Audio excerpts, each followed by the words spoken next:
Bonjour à tous, c'est Sylvain du site Tout sur le Bitcoin. Dans la seconde partie de ce tutoriel pour apprendre à créer votre propre blockchain en Java, nous allons implémenter la classe blockchain qui sera donc au cœur de notre blockchain.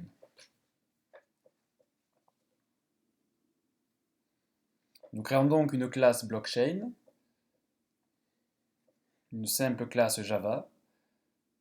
Cette classe aura un champ difficulté indiquant la difficulté pour le processus de minage et un deuxième champ qui permettra de stocker au sein d'une liste Java standard les blocs de notre chaîne de blocs.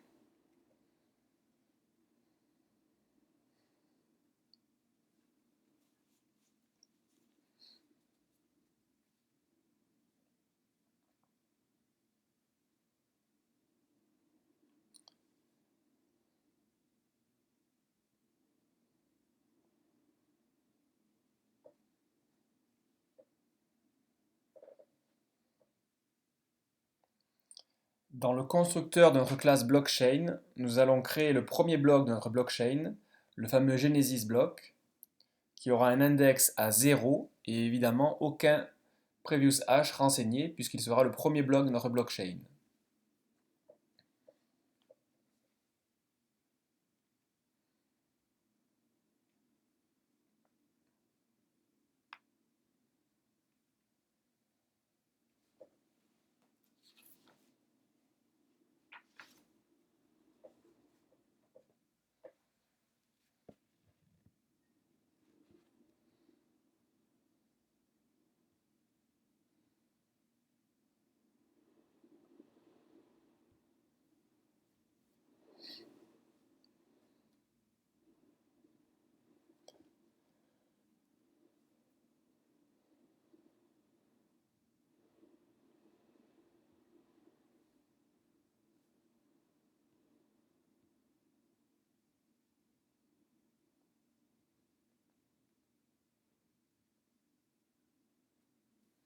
La méthode latestBlock nous permettra de renvoyer le dernier bloc de notre blockchain.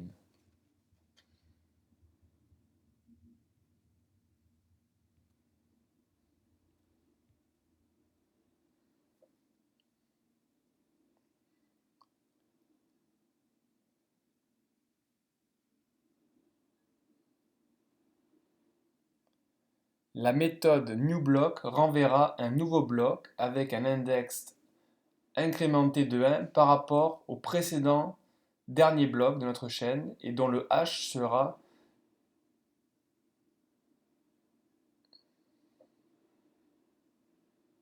et dont le previous hash sera celui du bloc précédent.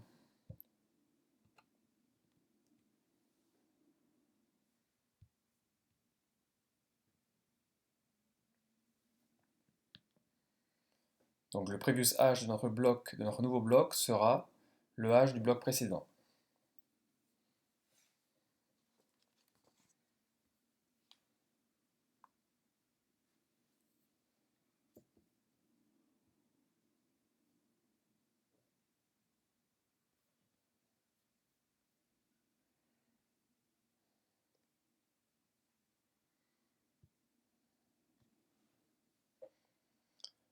La méthode addBlock est utilisée pour ajouter un nouveau bloc à notre blockchain, mais juste avant cela, il est nécessaire de miner le bloc en résolvant la fameuse Proof of Work. Nous définissons ensuite une méthode permettant de vérifier que le premier bloc de notre blockchain est bien valide. Ce bloc, le Genesis block, est considéré comme valide si son index est égal à 0 et que son previous hash est nul, et que le hash courant est cohérent.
Nous définissons ensuite une méthode isValidNewBlock qui nous permettra de valider que le nouveau bloc est valide comparé au bloc précédent. Pour cela, nous allons vérifier l'index du nouveau bloc, qu'il est bien égal à sa valeur moins 1 sur le précédent bloc. Nous allons également vérifier la cohérence du hash et du previous hash, ainsi que la cohérence du hash du bloc courant. Le but étant de garantir l'intégrité de notre blockchain et donc de chacun de ces blocs.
Nous définissons ensuite une méthode isBlockchainValid permettant de vérifier la validité de notre blockchain et donc de garantir l'intégrité des données qu'elle contient. Pour cela, tous les nœuds doivent être valides.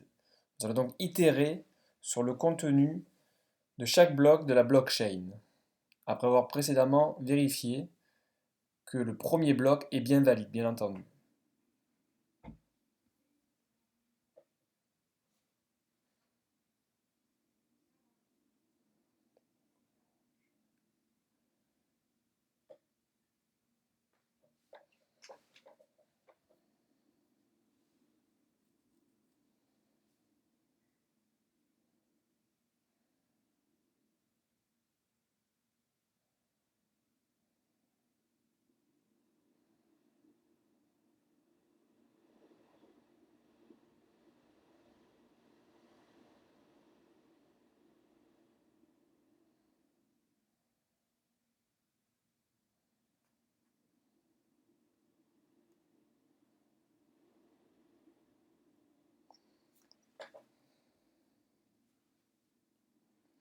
Finalement, nous allons surcharger la méthode toString de l'objet blockchain pour pouvoir retourner une représentation sous forme de chaîne de caractères du contenu de notre blockchain.